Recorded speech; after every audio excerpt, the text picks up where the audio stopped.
Hi, I'm Katie Bellis, a staff scientist at the Wellcome Sanger Institute. A sample of bacteria can contain billions of individual cells. Streaking for single colonies lets us isolate individual bacterial cells that will form their own colonies. We can then study them further, for instance, under a microscope.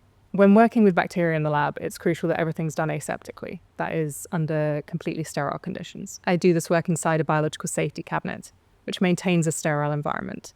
But you can also create an aseptic work environment with a Bunsen burner. Step 1, pouring agar plates.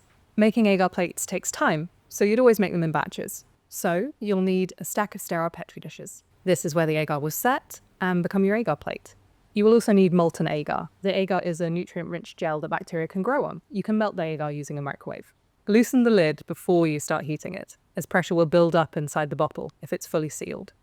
But do not fully remove the lid to keep the agar sterile while it's melting. The agar bottle will be very hot, so use a heat-resistant glove when handling it. The agar is ready when it's fully liquid with no lumps.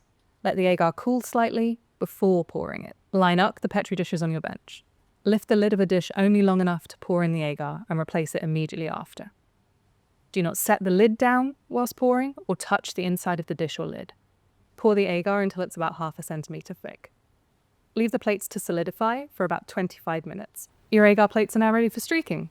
If you don't need to use all of them straight away, they can also be stored by putting them lid side down, inside a sealed bag, and into the fridge.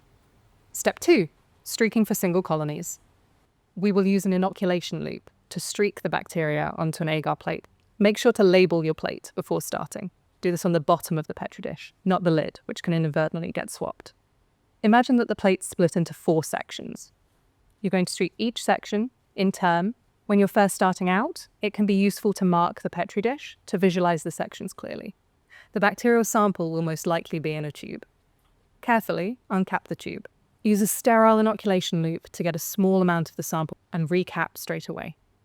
Lift the Petri dish lid and streak the first quadrant. Agar's like jelly. Always streak slowly and gently to avoid tearing it.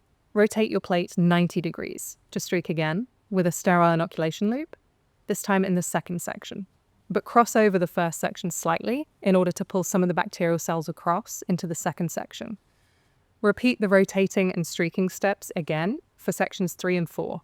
By the 4th section, the sample should be spread out enough that there are single bacterial cells in isolation.